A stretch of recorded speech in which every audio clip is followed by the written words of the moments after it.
Hello, MET 200 student. This is Dr. Hamid Isazadeh. This lecture I will be discussing composite material. Usually metals are thought to be the most important material for engineering application. However, this is interesting that composite has a lot of application and are used in engineering application widely. So it's important to study this material. In this lecture, I try to cover some of the most important ceramic that are used in the engineering applications.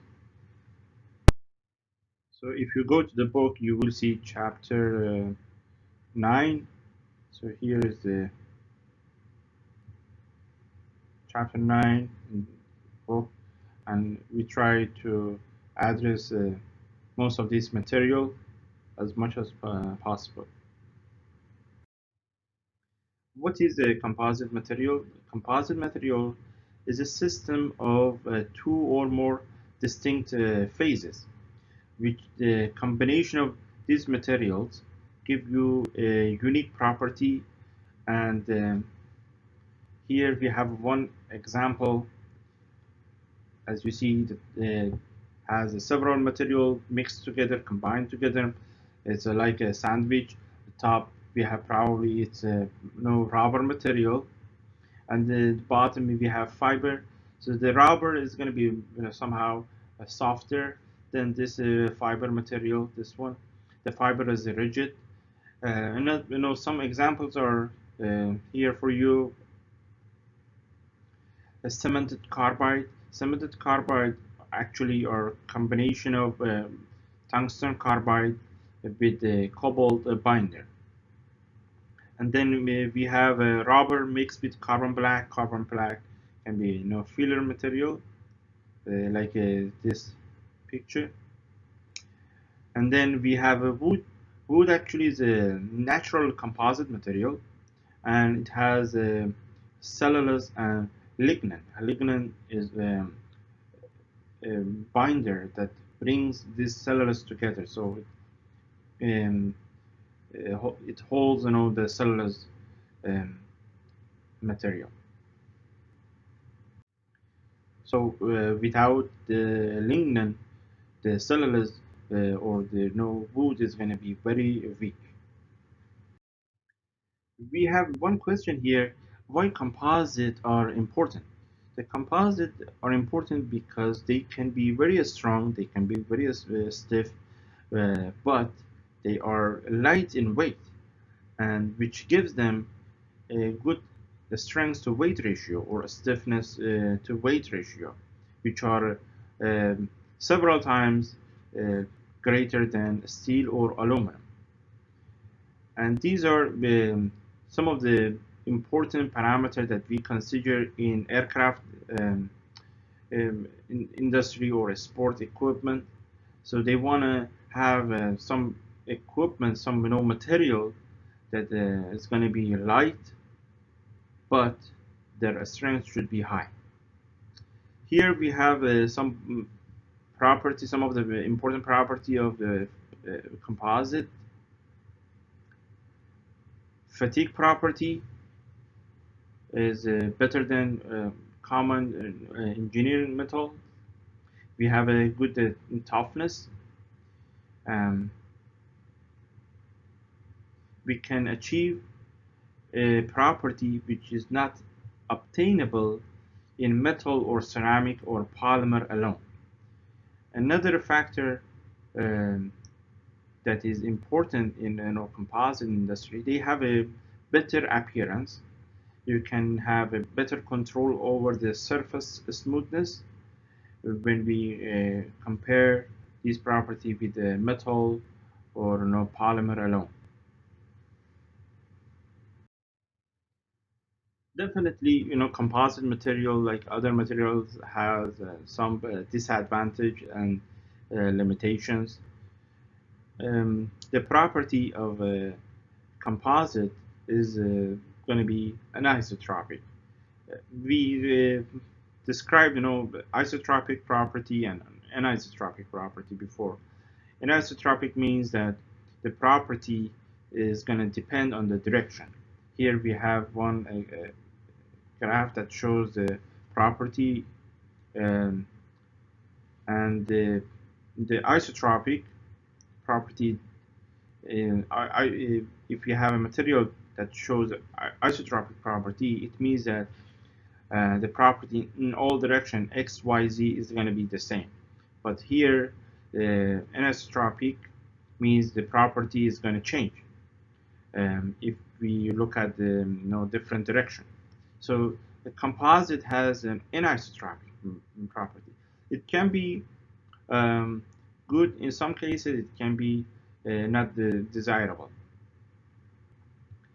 Another disadvantage or limitation of the composite is that because we use a lot of polymers in the composite material, and polymer-based composite are subject to a chemical attack. So that can be a problem when we are working with polymer-based composite. And the composite material are normally expensive comparing with the other material, engineering material, and the manufacturing method of composite material are normally slow and costly. It takes more time, so that's why it becomes expensive.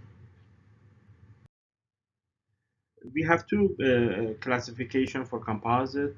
One is traditional, and the other one is synthetic composite. In the traditional composite, we have wood, we have concrete, and asphalt. As you know, wood is actually composed of cellulose fibers, which are bound in a lignin matrix, so it makes the material composite behavior. And we have the same scenario in the concrete. In the concrete, we have steel bars, which are going to be like cellulose, and we have concrete as a lignin. So then it becomes reinforced concrete, which are better than concrete alone. In the synthetic composite, um, we make the parts separately and then combine them in order to obtain the desired structure or property that we need for any engineering application. Here I have one video that shows you how the composite material can be improved. How their mechanical property can be improved. The example is going to be the concrete material, and the steel rod will improve the mechanical property of the concrete. There are three fundamental types of stress: compression, pushing together; tension, pulling apart; and shear, sliding along a line or plane. And not all materials can resist, but you don't have to take my word for it. Here's a demonstration. These two concrete cylinders were cast from the exact same batch, and we'll see just how much load they can withstand before failure. First, the compressive test. Under compression, the cylinder broke at a load of about 1,000 pounds. That's 450 kilo. For concrete, that's pretty low because I included a lot of water in this mix. The reason is my rig to test tensile strength isn't quite as sophisticated. I cast some eye bolts into the sample, and now I'm hanging it from the rafters in the shop. I filled up this bucket with gravel, but it wasn't quite enough weight to fail the sample, so I added another dumbbell to push it over the edge. The weight of this bucket was only about 80 pounds, or 36 kilos. That's less than 10% of the compressive strength, because rarely does a structural member experience just compression. In reality, almost all structures experience a mixture of stresses. That's no more apparent than in the classic beam. This particular classic beam is homemade by me out of pure concrete here in my garage. Applying a force on this beam causes internal stresses to develop, and here's what they look like. The top of the beam experiences compressive stress, and the bottom of the beam experiences tensile stress. You can probably guess where the failure is going to occur on this concrete beam, as I continue to increase the load. It happens almost instantly, but you can see that the crack forms on the bottom of the beam where tensile stress is highest and propagates upward until the beam fails. So in most situations, we add reinforcement to improve its strength. Reinforcement within concrete creates a composite material, with the concrete providing strength against compressive stress, while the reinforcement provides strength against tensile stress. And the most common type of reinforcement used in concrete is deformed steel, more commonly known as rebar. I made a new beam with a couple of steel threaded rods cast into the lower portion of the concrete. These threads should act just like the deformed ridges in normal rebar to create some grip between the concrete and steel. Under the press, the first thing you notice is that this beam is much stronger than the previous one. We're already well above the force that failed the unreinforced sample. But the second thing you notice is that the failure happens a little bit slower. You can easily see the crack forming and propagating before the beam fails. It changes the type of failure from a brittle mode, where there's no warning that anything is wrong, to a ductile mode, where you can see the cracks forming before a complete loss of strength. Rebar works great for most reinforcement situations. It's relatively cheap, well tested, and understood. Steel lengthens with stress, so rebar can't start working to help resist tension until it's had a chance to stretch out. Often that means that concrete has to crack before the rebar can take up any of the tensile stress of the member. Cracking of concrete isn't necessarily bad. After all, we're only asking the concrete to resist compressive forces, which it can do just fine with cracks. But there are some cases where you want to avoid cracks, or the excessive deflection that can come from passive rebar. Pre-stressing means applying a stress to the reinforcement before the concrete is placed into service. One way to do this is to put tension on the steel reinforcement tendons as the concrete is cast. Once the concrete cures, the tension will remain inside, transferring a compressive stress to the concrete through friction with the reinforcement. Most concrete bridge beams are pre-stressed in this way. Check out all that reinforcement at the bottom of this beam. In this method, the stress in the reinforcement is developed after the concrete is cured. For this next sample, I cast plastic sleeves into the concrete. The steel rods can slide smoothly in these sleeves. Once the beam cured, I tighten nuts onto the rods to tension them. Under the press, this beam wasn't any stronger than the conventionally reinforced beam, but it did take more pressure before the cracks formed. Also, this one wasn't quite as dramatic because instead of failing the actual steel rods, it was the threads on the nuts that failed first. I hope these demonstrations help show why reinforcement is necessary in most applications of concrete, to add tensile strength and to change the failure mode from brittle to Composite material, actually they have two components, two important components. One is called primary phase, and that primary phase is called matrix, and the secondary phase, which is this next component, is going to be inside the primary phase. So normally primary phase or the matrix is dominant material in the composite, and the secondary phase is going to serve as a reinforcing agent in the composite material. And this secondary phase can be form of fiber, particle, or other geometry that we use in composite material. Here we have another classification for composite material, which is based on the matrix phase, the primary phase, as we mentioned in the previous slide. In the in this classification, we have three categories.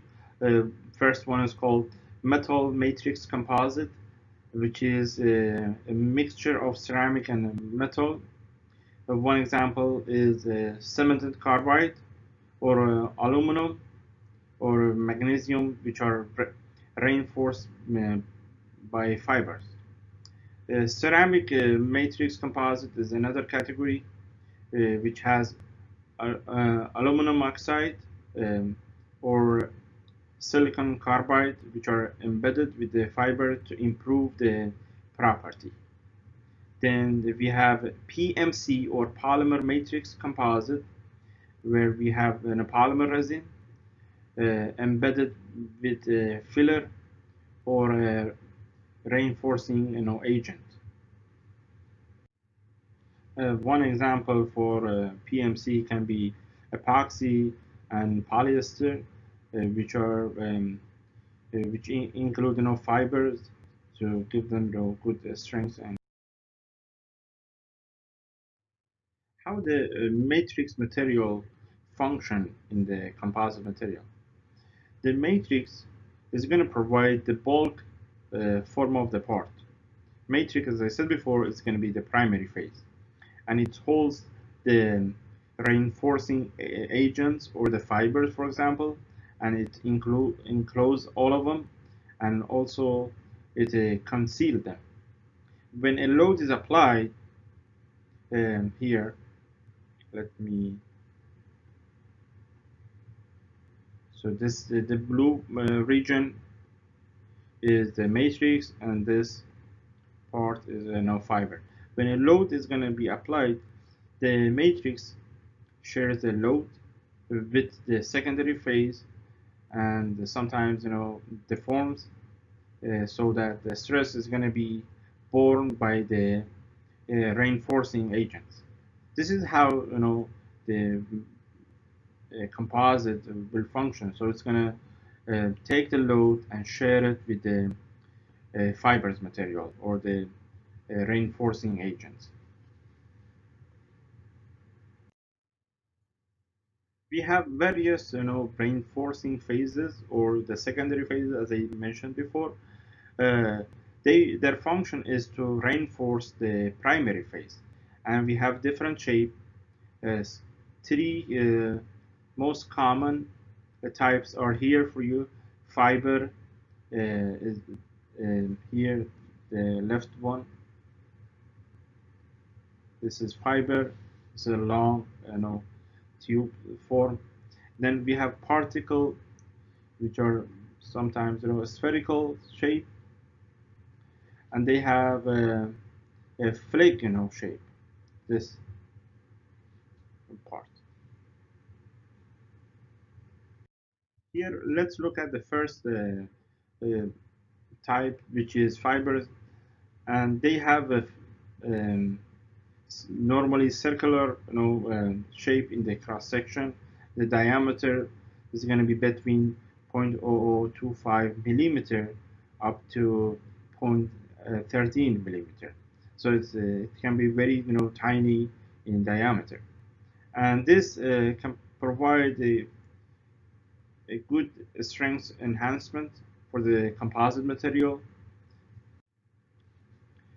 If the diameter of this filament or fiber reduce, the defects in the structure decreases significantly, and the result will be that we have a better tensile strength in the composite material. Fibers can be in two forms, whether continuous or discontinuous. And continuous fibers are going to be very long. They offer a continuous path by which the load is going to be carried. And then we have discontinuous fibers, or called short fibers. In the next slide, I have some images that shows you which one is which. In this slide, we see three cases. One is a one dimension or continuous fiber, um, this right one. And because the fibers are located in one direction and you have an anisotropic property, and the fabrication of this type of material is going to be harder than the other cases we have. And then we have woven or two-dimensional fabric, like this form, as you see. And the last one, we have short fibers, random fibers, or discontinuous fiber, or whiskers. All of them are used interchangeably, and what happens because the fibers are located within the composite random location, it provides isotropic property. Isotropic property here. We have these materials for the fiber in the polymer composite. Glass is one of them. Carbon, which gives you high elastic modulus. Polymer Kevlar, which is heat resistant and a strong synthetic fiber. And then we have ceramic, silicon carbide, or aluminum oxide. And then we have metal or steel in the as a form of fibers. So we have also particle and flakes in the composite material, and the particles are it can be very small. It ranges from microscopic to macroscopic. Here we have this shape of the particle. And the particle, because their distribution are random, they give the composite material the isotropic property. The next one is flake. Flake are basically two-dimensional particle, and they have a small flat platelet structure. And this slide shows you the interface between the phases. We have different form of interaction between the primary and secondary. Um, for the first one, uh, we have this type of interaction where the bond is going to take place at the interface between the secondary and the primary uh, material. So here we have a matrix, and then we have secondary phase, and the bond is going to take place at the interface of these two materials. And then we have the second type where we have interface between the primary and the secondary. So that interface is going to function as an adhesive. So it binds these two materials together.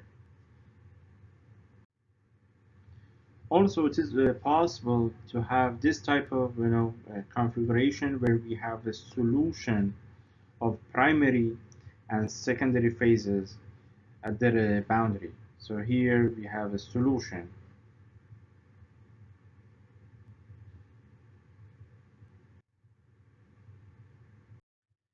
When we are looking at a composite material, we are seeking a optimum combination of property. We are not looking for one property. We are looking at several property and optimize that property for a certain application. For example, the fuselage of the and the wings of aircraft, they have to be lightweight. They have to be strong, they have to be stiff and tough. So the fiber reinforced polymer um, have this property. So these are the best choice for the aircraft application. And then next example is natural rubber. Here, the natural rubber is alone is very weak, but when we add carbon black, it increases its strength. So we have several factors in general that determines the properties of the composite. The first one is the material. Which material is going to be the primary phase, which is going to be the secondary phase. So we have to determine those properties, those material. And second one is geometric shape of the these primary or secondary phases. And then how these phases are going to interact with each other. As we mentioned before, we have three different form of interaction, right? Here we want to look at the uh, a relationship, a stress-strain relationship of the composite material. For example, here we have a fiber material uh, inside the matrix. The matrix is a rubber material, and we do tensile testing to extract the stress-strain relationship. Here, when we do a stress-strain plot, we see the matrix has a low strength and a property, and it has a very good elongation. But a fiber alone has a high strength and a low elongation. We can combine them and have a lower stress um, than fiber, but higher stress than matrix. So this is this relation that we were looking for. So increase the property of the matrix by adding fiber into the matrix. If we look at the property versus the fiber angle, here we have the previous example, the matrix, and we have fiber. If we do tensile test and we extract the property over different angle, it means when it is zero, the angle here means let's say this is zero angle. If the fiber, if we do tensile test in this direction, let me erase this part. Uh, now it's better. If we do tensile test in this direction, it means the angle between the tensile and the fiber is zero, and we find a higher strength. Okay, and because most of the load is going to be carried with the fibers, right? However, if we change the orientation of the tensile test, if we go to 90 degrees, we do tensile test in this angle. So the angle between fiber and the tensile test direction is going to be 90, and we see the angle, the strength drops to low value. So this is anisotropy, and that value is going to be very close to the strength of the matrix alone. So the polymers, I mean the fibers, is not responsible in this, that direction to carry the load. But if we do tensile test on 0 degree, fiber will take to some of the load. That's why the elastic modulus goes up. Same thing is true with the tensile strength. The tensile strength in 0 is high. As we change the angle, we go to 90 degree, that tensile strength decreases. When we do tensile test, we also look at the fracture surfaces.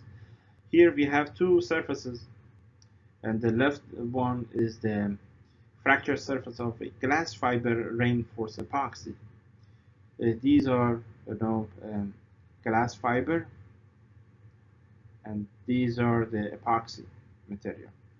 This part, and the diameter the fibers are very small, 10 micrometer. So you can take, images like this only with a microscope called SEM. Let me write it here. SEM, scanning electron microscopy. So we use, electron to capture these images. So it's not, stereo microscopy. Not optical microscopy. And then we have this image, which is a graphite fiber reinforced. These are graphite fibers. As you see, the surface of the graphite is rougher. The glass, you have a smoother surface, the glass fiber. Uh, Here we are going to look at the other composite structures. For example, one example can be a laminar composite structure where we have this type of configuration, and two or more layers are bonded together um, to generate this composite structure.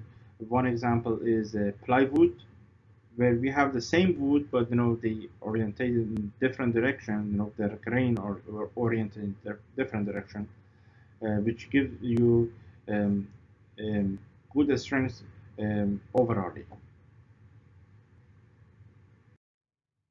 Next example is sandwich structure, where we have a foam core, and foam is going to be inside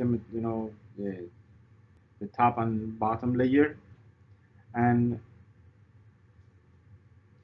the the foam is going to be low in density, and the top and bottom are going to be more stiff material. The next structure is sandwich or honeycomb core. And this structure is an alternative to foam core, and it provides a good strength to weight ratio, or stiffness to weight ratio.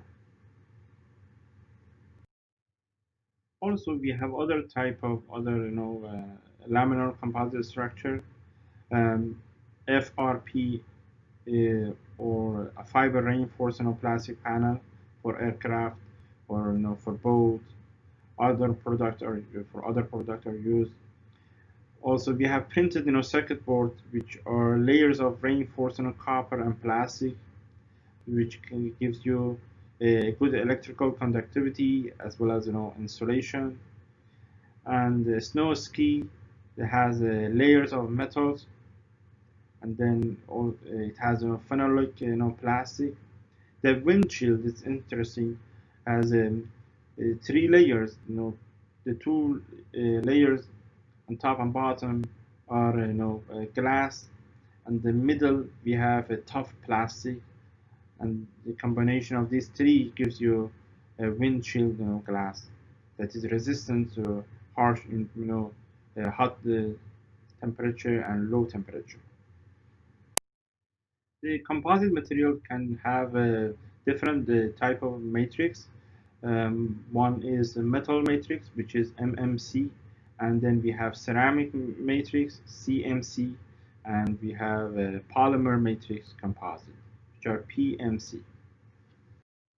The first one is the metal matrix composite MMC material, where we have metal in the matrix, and the reinforcing phases are particles of ceramic or fibers of various material. If we use particles of ceramic, their name is called cermet, and cermet has a lot of application in cutting tools, like a tungsten carbide cermets, or titanium carbide cermets, which the binder is a nickel, and we use chromium carbide cermet. Again, the binder is nickel. So we use this cermet, or cemented carbide, for cutting tool, high temperature application, like gas and turbine nozzle vanes. and we use them for powder metal dies and other application in engineering. The next composite is a ceramic matrix composite, where the matrix is ceramic. If we use ceramic as a matrix, we will be able to have a high stiffness, high hardness, and we will be able to have a hot hardness. Compressive strength is high, um, but we have some weaknesses. The weaknesses are related to ceramic. They have a low toughness, and they have um, they are susceptible to thermal cracking. Here we have a picture that shows the fracture surface of silicon carbide whisker. As I said before, whisker means short fibers, which is gonna reinforce aluminum oxide. The aluminum oxide is the matrix, is a ceramic material, and we use silicon carbide to reinforce it. The last composite is polymer matrix composite, PMC, where the matrix is a polymer, and the PMC are more important than MMC and CMC, and most of the plastic molding components are PMC, and these rubber are reinforced with the carbon black or fiber reinforced polymer. This is another important material that we discussed in the next slides. The fiber reinforced polymers, or FRP, is a PMC material. It's a polymer matrix composite, which we have a fiber, high strength fiber within the matrix, within the polymer matrix, like this picture. These are fibers, and we have polymer matrix that gives you FRP composite. So the plastic, the type of matrix can be thermoplastic, and which is unsaturated polyester or epoxy. Also, they can be nylon or polycarbonate. The fibers can be carbon black, and this composite can be used in tire or conveyor belts. It has a lot of application. These are two of those. If you have any question about this lecture, about composite, please send me email, um, or you can post it. You can post your question in the Blackboard discussion discussion section. Then I will answer your question over there. Every student then will be able to see the question and answer. Thank you.